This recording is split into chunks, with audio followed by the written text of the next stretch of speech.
3월 넷째 주말 시황입니다. 지난 2주간 거의 폭풍이 몰아치다시피 했고, 그래도 그나마 기다리는 반등이 금요일날 왔는데, 외인이나 어떤 수급은 어떻게 반응하는지 좀 보도록 하겠습니다.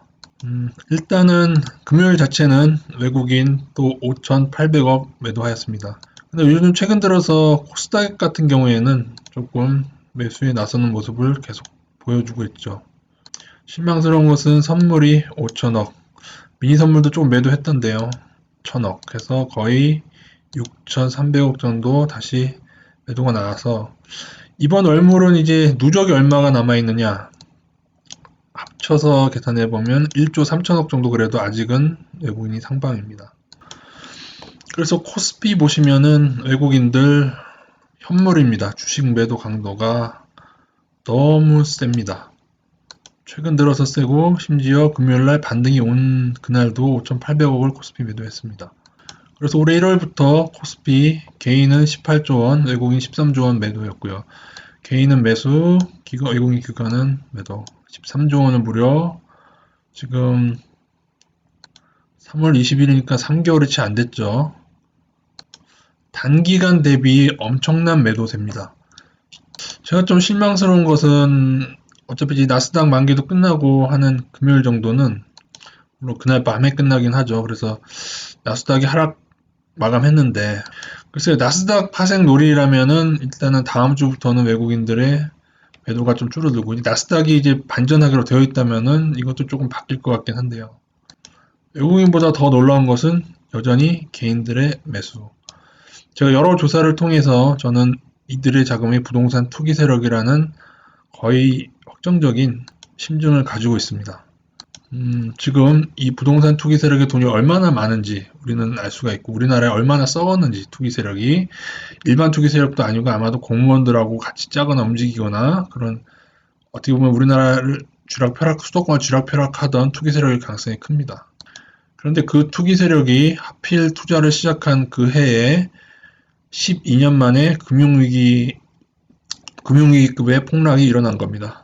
그래서 제가 이번 주말에 외국인의 매도가 이렇게 많이 일어났던 적은 사실 제 기억으로는 2007년하고 2008년입니다. 2007년에 아마 코스피가 20조 넘게 매도했었고요. 2007년 그리고 2008년도에도 20조 넘게 매도를 했었습니다. 그래서 그때를 돌아가서 그때 외국인이 주구장창 팔 때 어떠한 일들이 일어났는지 한번 잠깐 보고 넘어가도록 하겠습니다.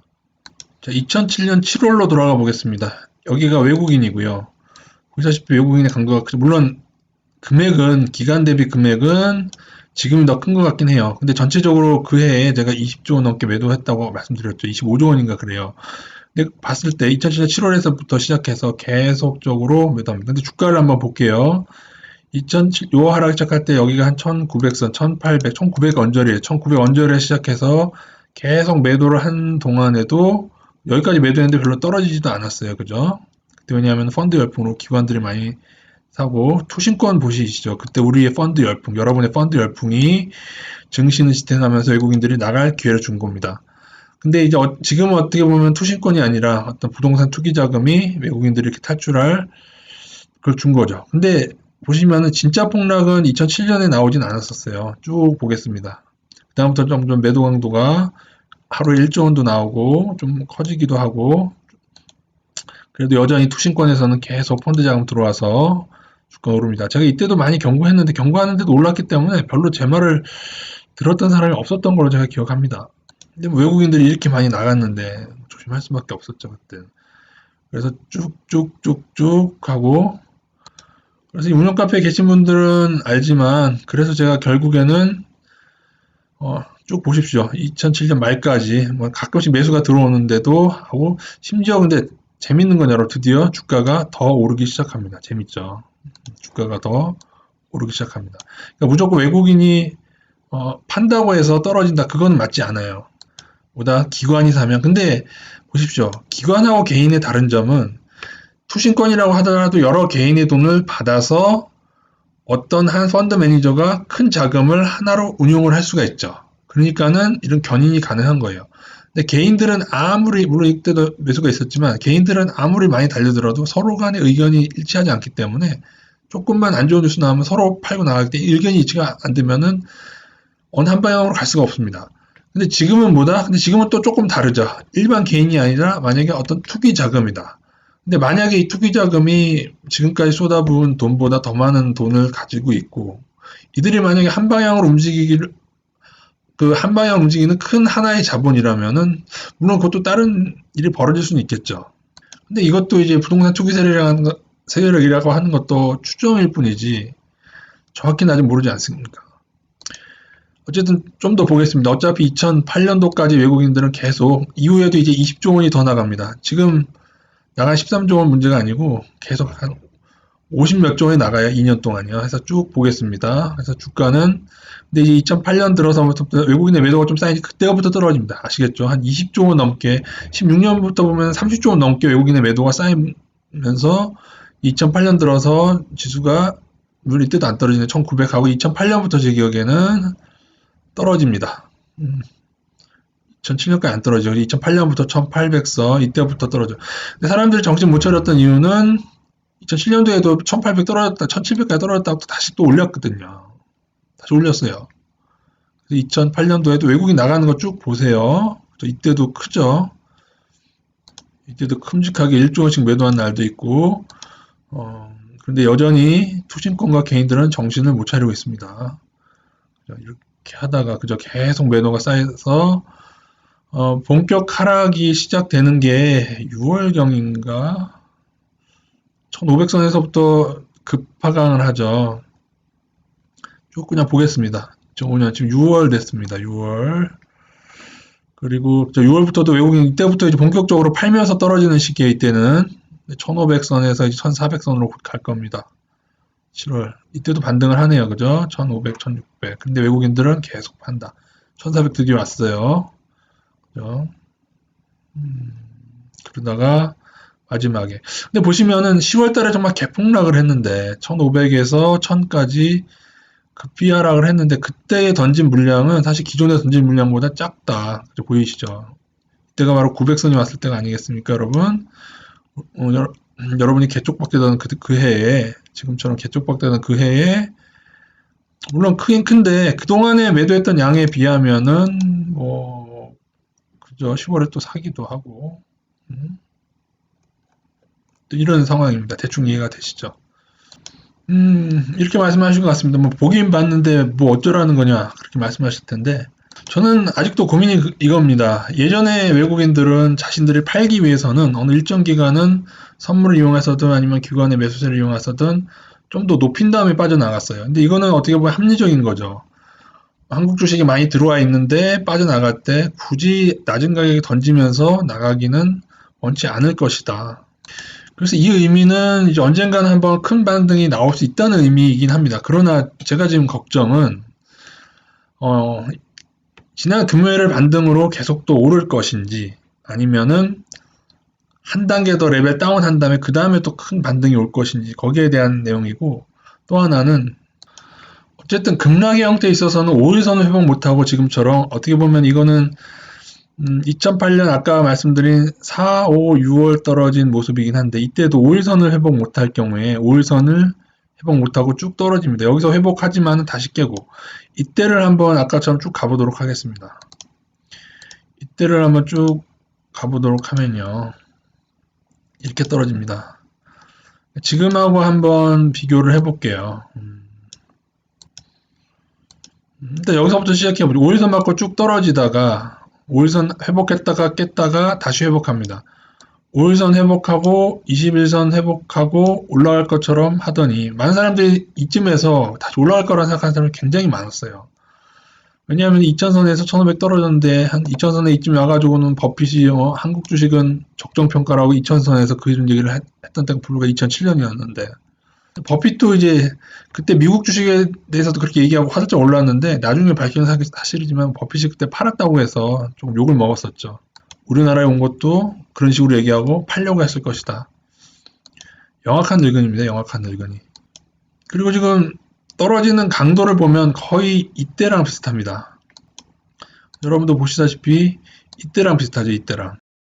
일단은 그래서 저희가 낙폭이 비슷한 요때를 한번 다시 보도록 할게요. 요때를 봤을 때 만약 이때랑 비슷한 거로 봅시다. 봤을 때 지금 여기가 지금 우리 2000선에서 떨어진 거 아닙니까? 여기가 2000선이고 지금 1500 근처죠. 여기라고 치고 떨어지다가 근데 참 억울한 게 그때도 이만큼 반등이 왔는데 그러니까는 한 가지 교훈은 개인들이 미친 듯이 하면 이런 반등도 안 온다. 여기서부터 여기까지 떨어진 건데요. 제가 이때 얘기를 들으면은 그때 그 당시 여러분 이 폭락을 피한 그 당시 농객이나 카페는 증권 정보 채널이라는 카페에 거기 굉장히 사람 수 많은 카페인데 이제 그 카페는 인정합니다. 왜냐면 그때는 그분들이 어떻게 대처했냐면은 이 이평선대로 나눠서 5일선 아래 이렇게 해서 지금처럼 무조건 이 아래에 있으면 현금 비중에서 그래서 그때는 현금 비중 그분들은 70% 투자 비중 30% 하고 30%는 빼지 않고 그냥 하락을 당했어요. 그리고 제 기억으로는 그분들 투자 비중을 여기서 이평선 회복하면서부터 여기서부터 회복하지 않습니까? 그래서 여기서부터 물론 나중에는 이렇게 또 한번 눌립니다만은 오르다가 그러니까는 어떻게 보면은 그렇게 해도 사실은 많이 떨어져도 몇 번을 누르기 때문에 여기서도 사실 매수를 들어가는 게 쉽지 않고 여튼 저는 기억나는 게 제가 그 당시에 이때가 제가 시험을 준비하고 있어가지고 그때 딱 저희 카페 분들한테 기억하실 거예요. 증권 정보 채널의 비중을 그대로 지켜달라 그렇게 말하고 들어갔는데 개폭락이 나오니까 제가 그때 어떤 의견을 드렸냐면은 천선 부근에선 제가 그때 매수를 하라고 말씀드렸었어요. 그때 시험 준비하는 기간임에도 지금도 기억하시는 분 계시는데 저희가 100%로 들어간 다음에 천선 부근에 들어갔는데도 깼어요. 그리고 900선에서 며칠 있었는데 제가 그때 뭐라고 제 기억이 맞다면 뭐 정확한 글을 찾아봐야겠지만 제 기억이 맞다면 제가 뭐라고 했냐면은 100%를 함부로 줄이지 말고 우리가 며칠을 기다리자 그랬어요. 며칠을 기다려서 천을 회복하냐를 보자고 했는데 그리고 회복하지 못할 경우에 그때 비중을 조금씩 늘리자. 제가 언제 어떻게 며칠부터 어찌까지 했는지 기억 안 나는데 여튼 그래서 마지막에 며칠을 못 버티고 천선 회복을 해서 조금씩 늘리는 바람에 투자 비중을 100%까지 했다가 50%로 줄인 다음에 이 반등이 나왔던 기억이 있습니다. 이게 50%로 줄인 거는 제가 아직도 기억을 해요. 예. 어떻게 보면 그때는 지금보다 대처가 좀 더 나았는지 모르겠는데 여튼 그때는 천선 부분에서 너무 심하다고 봤었어요. 물론 오일선이 회복하기 전이었지만 제가 그때 들어가라고 말씀을 드렸었는데 그래 여러분 긴 기간에 있어서 여기가 바닥이었죠. 근데 제가 이걸 보여드리는 이유 중에 하나는 바닥에서 거래량이 증가할 때를 보십시오. 이 거래량이 증가하게 되는데 이때쯤 되면 또 뉴스가 어떻게 나오냐면요. 그전에는 이천선에는 좋은 뉴스만 나오던 이때는 진짜 우리나라 망하는 것처럼 어떤 현상이 있었냐면은 환율이 미친 듯이 올랐잖아요. 환율이 막 오르면서 환율로 인해서 더 공포감을 느끼기 때문에 이제 개인들이 그때는 이제 투매를 하게 됩니다. 그러니까는 물론 제 기억에는 그래도 외국인들이 바로 들어오진 않았던 걸로 기억을 합니다. 뭐 이건 확인해 보면 알 텐데 어쨌든 제가 드리고 싶은 말씀은 단기 하락이 깊으면은 반등은 늘 나왔다. 근데 만약에 이번이 예외일 거냐? 솔직한 심정에 지금은 아무리 생각해도 글쎄요 이게 그대로 1200까지 갈까요? 지난번 1460인가 찍었죠. 장중에 좀 더 아래였나?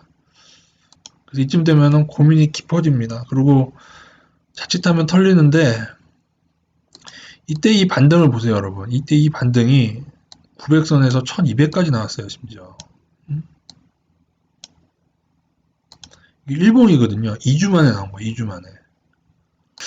아니면 이것도 아니고, 이 정도의 바닥도 아니고, 만약에 지금이 2007년경에 2007년경에도 왜냐면은 외국인이 던지면서 빡 떨어졌을 때가 있습니다. 2007년경으로 가볼게요. 2007년도에도 2007년처럼 될 가능성은 어떻게 보면 좀 적을 것 같긴 한데요. 2007년인데 이때 빡 떨어졌어요. 이때 서브프라임 처음 터진 때가 2007년 8월입니다. 7월인가 8월이에요. 2007년인데 서브프라임 위기 터지고 뭐 리먼 브라더스님 어쩌니 뭐 은행들 막 그랬을 때 빡 떨어진 다음에 하여튼 제 기억에 의해서 말씀드릴게요. 그때 버핏이 뭐라고 얘기했냐면은 너무 많이 떨어졌다. 지나친 공포다라고 얘기했었어요. 그러니까 이때 미국도 같이 떨어졌다가 갑자기 화들짝 올랐어요. 그럼 버핏의 발언 뒤에 그렇게 됐단 말이에요. 근데 버핏이 지는 그 발언을 하고 이 오를 때 지권 팔았다고 해서 나중에 문제가 된 거예요. 그래서 지금일 것이냐. 그러니까 올해는 어떻게 보면은 코로나가 여름 돼서 조금 우리나라가 잦아들면은 다시 크게 올리면서, 다시 크게 올려서 그렇게 하고 이제 또 조금 윗선에서 팔고 뭐 2000까지는 아니더라도 한 1800선까지 올리면서 그 선에서 조금씩 더 매도하고 해서 내년에 진정한 나스닥과 함께 폭락이 올 것인지 거기에 대한 내용입니다.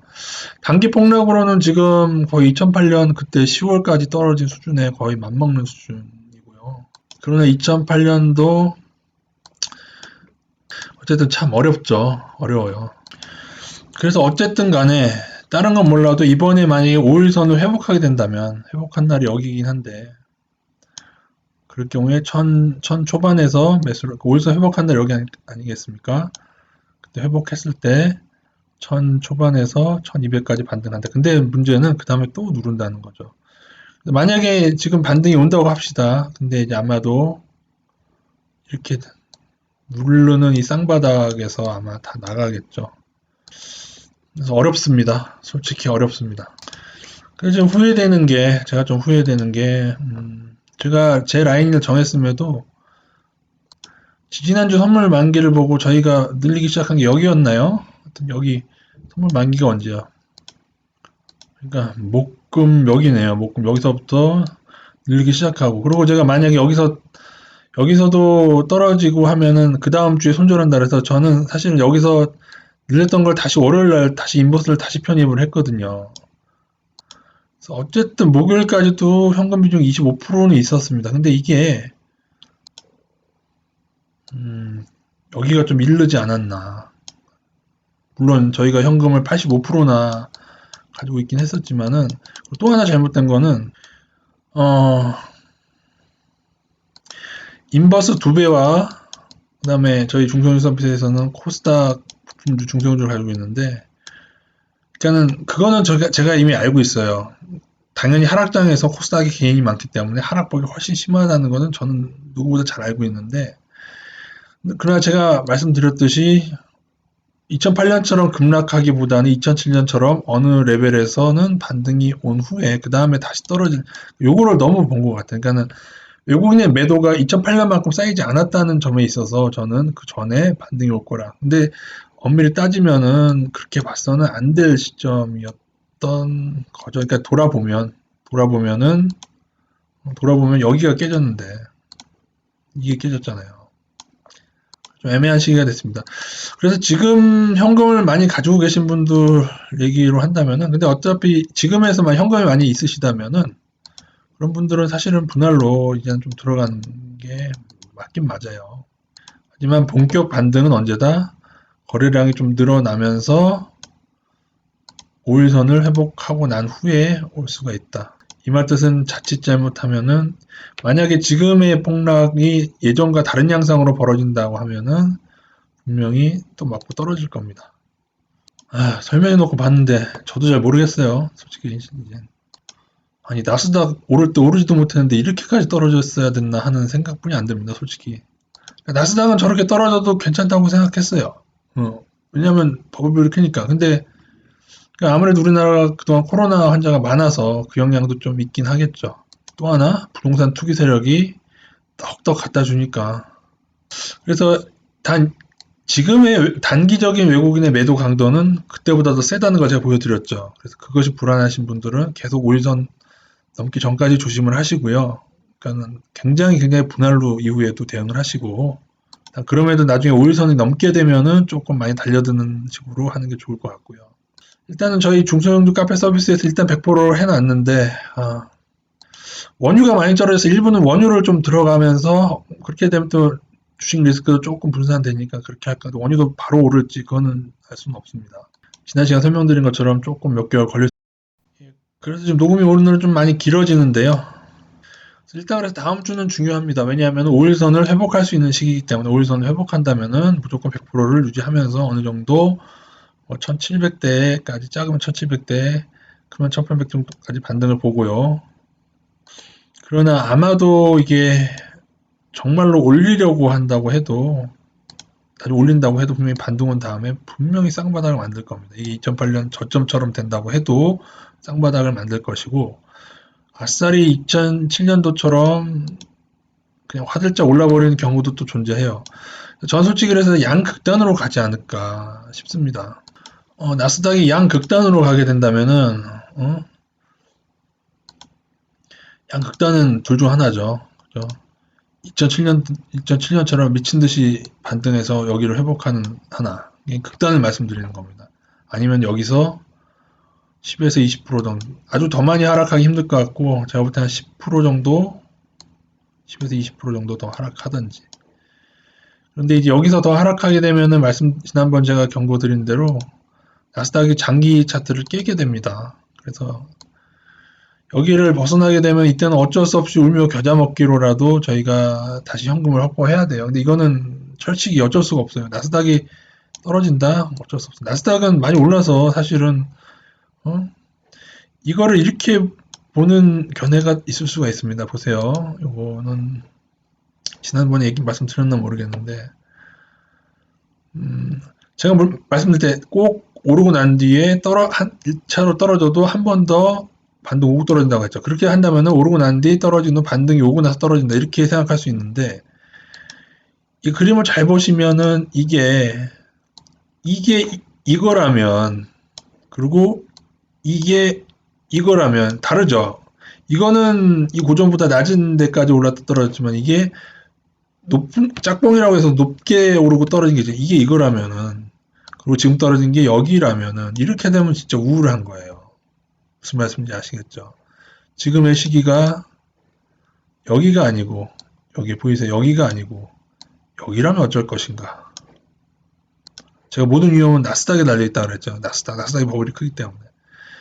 그렇게 생각하면 우울한 겁니다. 그래서 무조건 사실은 엄밀히는 일부가 깨져서 이것도 가깝게 붙여서 이평선은 일부 깨졌다고 말씀드렸죠. 155주선 깨졌다고 말씀드렸는데 닷깨금은 깨졌고 조금은 여유 있게 그면은 조금 다음 주까지 봐도 돼요.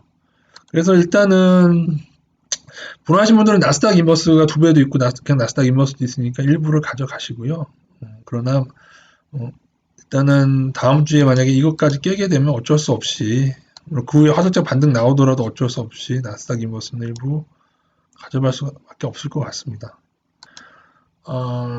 저희는 사실 저희 카페는 나스닥 하락을 사실 오래 전부터 기다렸고 제가 늘 말씀드리기를 그 신호를 잡아서 잘 들어가 보겠다고 했어요. 물론 요번에 나스닥 5일선 깨져서 대응을 하긴 했는데 제가 이것도 지나고 나니까 이걸 첫 하락으로 보고 반등이 무조건 나올 거라고 생각한 게 아니고 방금 말씀드린 대로 이걸 첫 하락으로 보고 이거를 두 번째라고 그렇게 생각했으면 어땠었을까 하는 또 복귀를 하게 됩니다. 어떤 분은 이걸 말투에서 합리화가 느껴진다고 하는데 합리화라기보다 이런 복귀를 해야 돼요.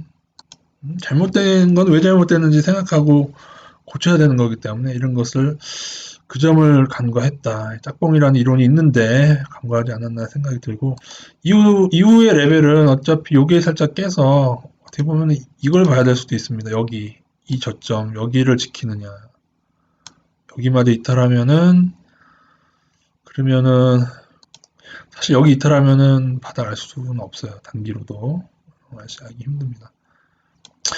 그러나 이제 저의 십몇 년 경험을 종합해 볼 때 여기서 조금 더 10% 정도 떨어진다고 쳐요. 떨어져도 그러니까 죽어가는 기업도 반등이 없는 경우는 없어요. 그래서 지금 BGF라는 종목이 굉장히 희한한 종목입니다. 저는 아직도 BGF를 이해할 수가 없어요. 10분의 1도 넘게 떨어지는 동안 반등이 제대로 나오지 않는 희한한 종목이 하나 있습니다. BGF라고. 그만이 상장페이지에 살아가는 종목을 봤는데도 상장페이지에 살아가서 없어지더라도 반등은 온다는 거죠.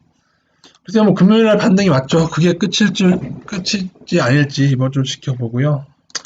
일단은 한 보유량의 10% 정도는 매도를 해서 원유가 오를 수 있으면 원유를 좀 들어가 놓을까. 그리고 나스닥 인버스를 한 2배 인버스로 5% 정도를 좀 고려하고 있는데 저도 아직 결정 못했습니다. 여러분도 들었다시피 지금 쉬운 구간이 아니라 이것도 예전에 제가 2008년 10월 달처럼 100% 비중 올린 거를 하루하루씩 해서 몇 프로, 20%, 30% 줄였더니 화들짝 오른 것처럼 그런 게 나올 수 있는 구간이기 때문에 어쨌든 모든 대응은 조금 분할로 하는 게 나을 것 같습니다.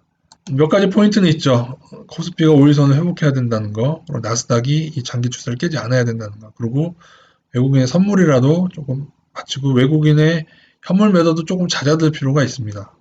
그리고 개인의 순매수도 좀 부동산 큰 형님들이 조금 자중하길 바라고요.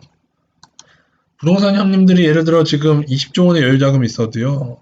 그걸 삼성전자에 다 넣는다고 해도 되느냐? 안 돼요. 지금 삼성전자에 외국인 50몇 프로 있는데요. 그러나 장투자 여러분들에게 드리고 싶은 말씀은 그죠? 삼성전자 외국인 그렇게 많이 판 것 같아도 여전히 55% 남아 있어요. 그걸 기억하세요. 55%의 외국인은 지금의 하락을 같이 당하면서 장투하고 있다는 걸 기억을 하셔야 되고요. 그 의미는 사실 외국인이 더 나올 수 있는 매도의 양은 얼마든지 또 많이 있다.